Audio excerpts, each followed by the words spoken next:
As entertaining as your conversation with Lee Cooperman was the other day, was also informative. He mentioned something that's very important. Markets will bottom when they stop going down on bad news. Markets should decline on Chairman Powell's comments this afternoon, without question.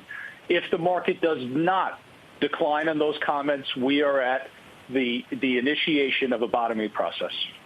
But, Joe, I said when these comments were coming out, first of all, you don't hear from the Fed chair all that often. And he seems to be not only contrite, but incredibly honest about what he thinks the landscape looks like moving ahead. And in an environment, as I said earlier, which is as uncertain as this one is it comforting to you that the Fed chair himself says executing a soft landing may be beyond our control?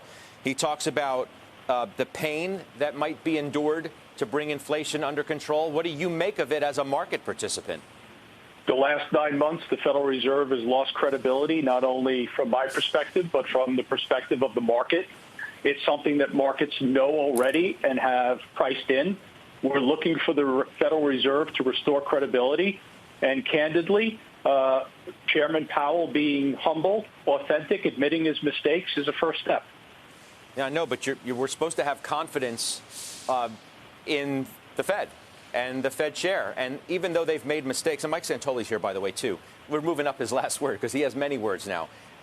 We're supposed to have confidence, like the utmost confidence in the Fed. They made a mistake. We know they started late. Yeah. They admit that. But does this give you confidence that they really think that they can pull this off? I don't. I think it gives you confidence that they have some humility about the process, that a lot of things are out of their control. I don't think we should ever bestow upon the Fed this idea that they have information that we don't. What they can do is synthesize it and give the message that seems appropriate according to that.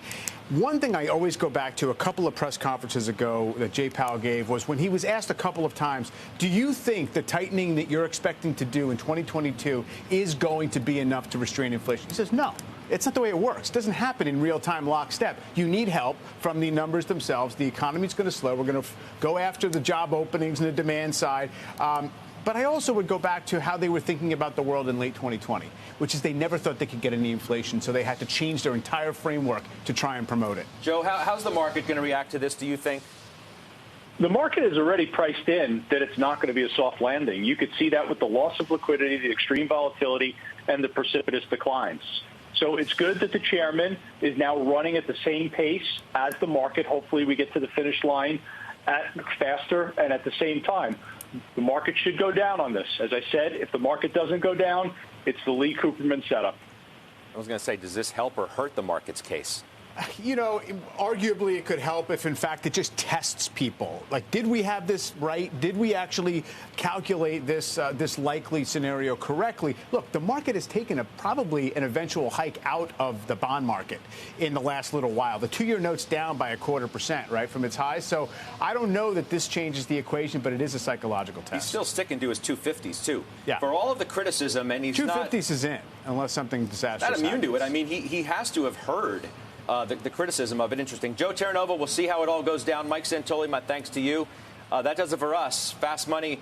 I will see you here tomorrow, of course, and Fast Money starts now.